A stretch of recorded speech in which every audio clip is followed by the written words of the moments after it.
Janet and Roger basically are two of our longest standing volunteers. Well, it has a family touch. Is it? Oh, right. Good afternoon, everyone. It's getting wet. Have you?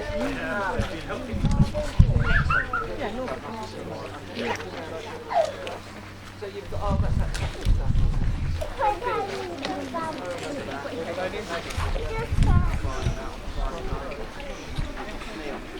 How did you get on with your searching for muscles?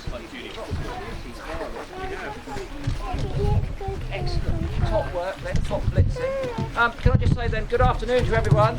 And thank you, a big thanks to the RSPB here for hosting our Bioblitz. We're obviously fans of the RSPB. I am a particular fan of this place, I have to say. I was just recounting my first visits here to my stepdaughter who's working with us this afternoon. I remember coming here in the 1980s. At that time it was one of the few places that you could guarantee to see golden oriole in the UK. Golden orioles being a very spectacular exotic bird, the male's bright yellow, the female's green, both of them devilish to see in the poplar trees where they lived. And there was a thriving colony of these at this point in Lakenheath alongside the railway. So we would drive up here from Southampton in a rusty Cortina and break down a couple of times and then get up bleary-eyed, and these birds would be calling and they'd fly backwards and forwards across the railway and we'd have super duper views. The orioles have gone, but it's been replaced by one of the most remarkable conservation projects that we've seen in recent times in the UK. Because just 20 years ago, much of this area was agricultural land, it was carrot fields. And in just 20 years, it's gone from carrot fields to the breeding place of crane, marsh harrier, bearded tit, I could go on, bittern, record numbers of bitterns perhaps this year. So what a brilliant piece of active conservation has taken place here. I often use this actually as a case study, as an example of the fact that when we want to fix things, we can fix them. And in this case, we have to champion the RSPB's endeavour when it comes to fixing them. The purpose of our Bioblitz, our tour, which started in Scotland 9 days ago and has taken us to Northern Ireland and Wales and now to the east of England, was to go out and put our finger on the pulse of the UK countryside and see which bits are healthy and which bits are moribund, unhealthy. Also to meet and celebrate the great British naturalist. I'm sure there's one over here. We're yet to have a discussion about mussels. But those people who've grown up and assembled a specialist knowledge, extraordinary skills, who give us the ability to accurately record increases, declines, changes of distribution, which allow people like myself, when I'm working on TV, to speak with the authority that they give me about the accuracy of these measurements. And we're fortunate in the UK that an assemblage of such skills, of such naturalists, allow us to speak very precisely about the health of our environment given the data that we've got. We've also been fortunate to be bumping into lots of young people like this, because we hope that you will be the great British naturalists of tomorrow. I'm 57, this man is younger than me, but we're older than you. And so we therefore need you to fill our boots at some stage. So perhaps one of you will be the freshwater mussel expert of the future. Perhaps we have someone here who will be an expert on crane flies or wood lice or birds or whatever it happens to be, whatever passion ignites you. But we feel very certainly that unless you come to places like this and meet the wildlife firsthand, the likelihood of you developing a lifelong interest to it is pretty small. So it's been great to see so many young people coming out, touching the mussels, smelling the mussels, licking the mussels, but not eating the mussels on this occasion.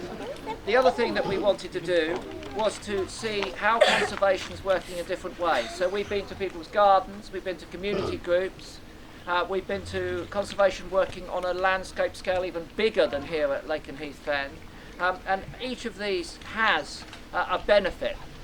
We've also wanted to bump into people who are doing it, the real people, the people that are actually making a difference, who set their alarm clocks, get up in the morning and fix things for nature. And it's been truly inspiring meeting them, again on all levels. People like we've got here, the staff and the volunteers of the RSPB, Others, people, just two people got together and thought, do you know what? The corner of that park is a bit boring, it's just grass. I'm going to turn it into a wildflower meadow. So we've met people on all different scales, of all different abilities and interests, who are making a difference. Ultimately, we need to do something with all of the knowledge that we've assembled, because that's the good news. I've told you the good news so far. I'm now going to tell you a bit of bad news. Whilst we've been travelling from site to site, we've been driving through landscapes where there is not the richness of life which you might have enjoyed here today at Lakenheath Fen. In fact, very close to this area, you can go into an area which is the same amount of ground space and you would find a tiny fraction of the living things. Because in the intensive agriculture that's just over the fence here is not providing an opportunity for the richness of life, the biodiversity which we know we need that environment to offer for it to be in any way sustainable.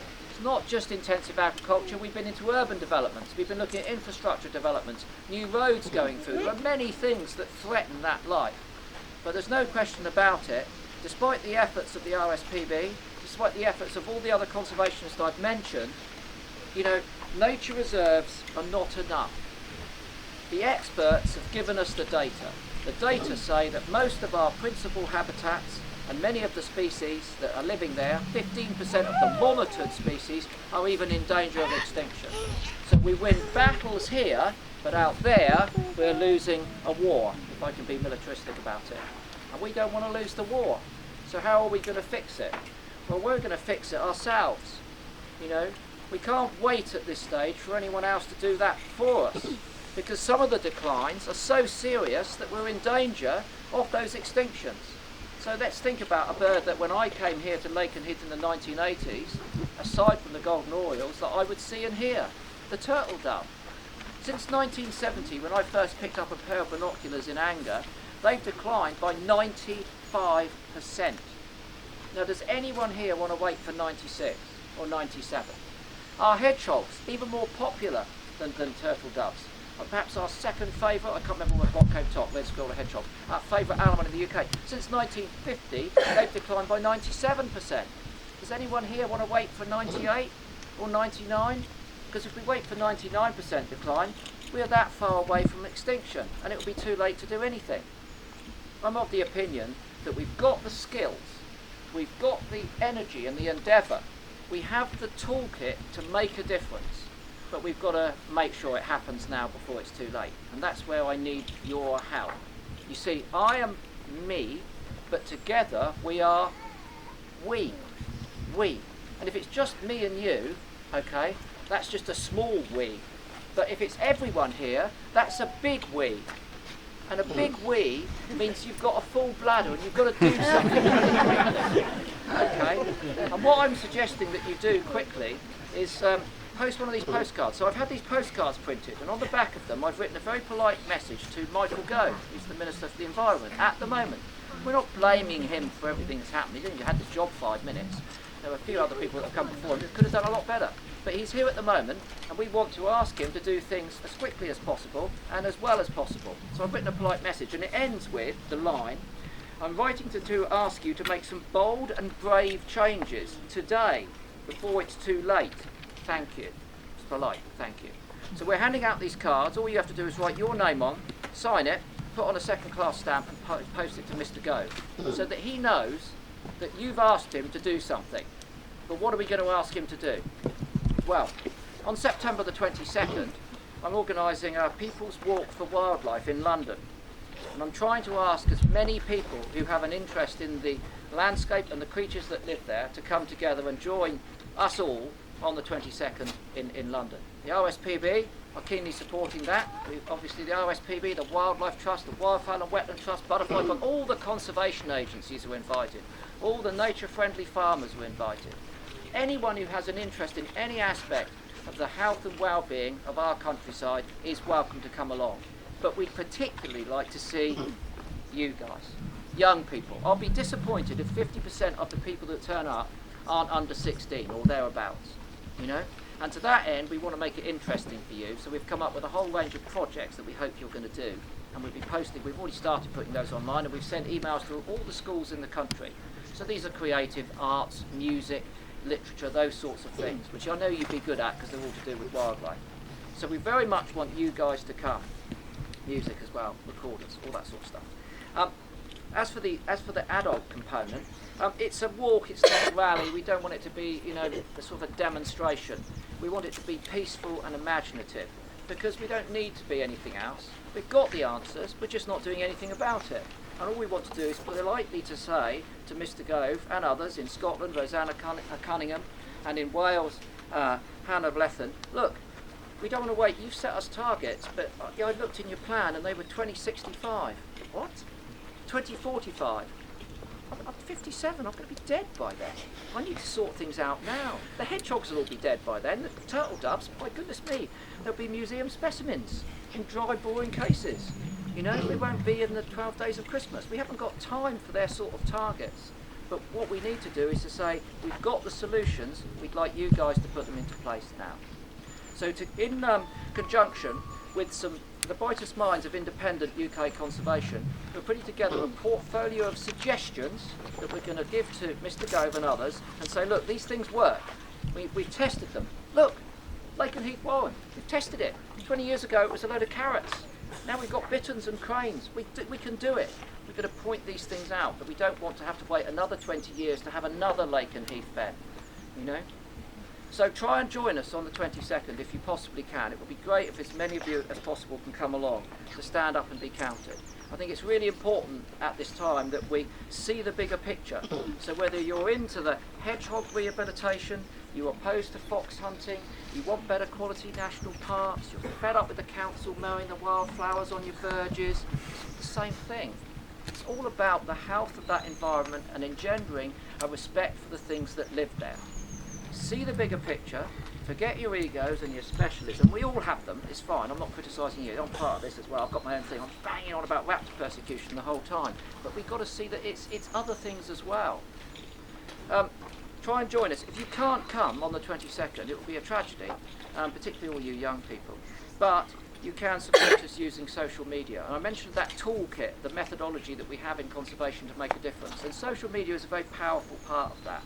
Hopefully, with his permission, I'm going to talk to this man in a moment about mussels.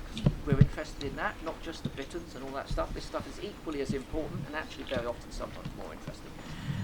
And we've been putting out little films, and some of those films, I saw one we put out last night that had been seen, but this morning it was nearly 17,000 times.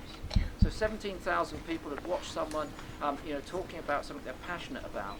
And with films that we're making this afternoon, my stepdaughter's making with Dave at the moment, we're put out on social media, and we can share those amongst our community, and they will unify us because we all care about the same thing.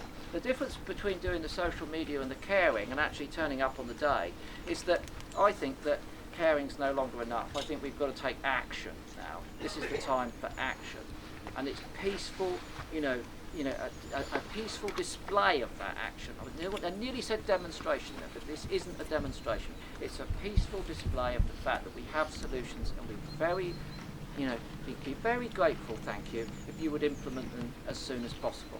That's our attitude. So I'm going to leave a couple of these posters here, but as of tomorrow night, I think, is it Sunday?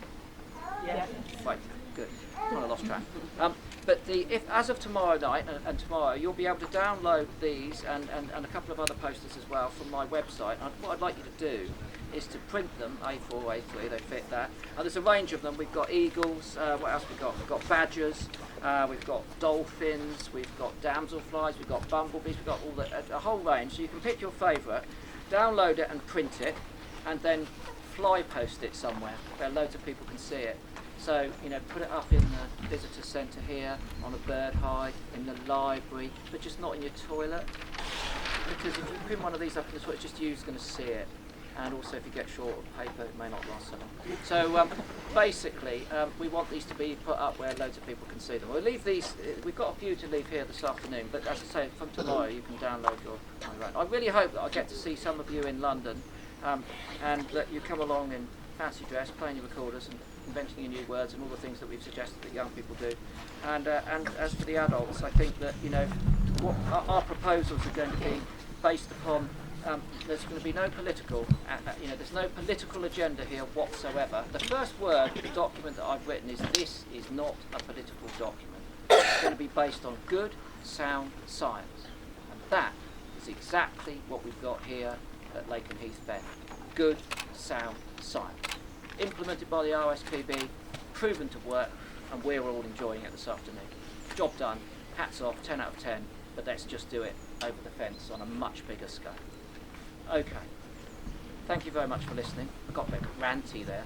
It's day 9, you know, we've only got one more day to go. So we'll leave these with someone, Tina.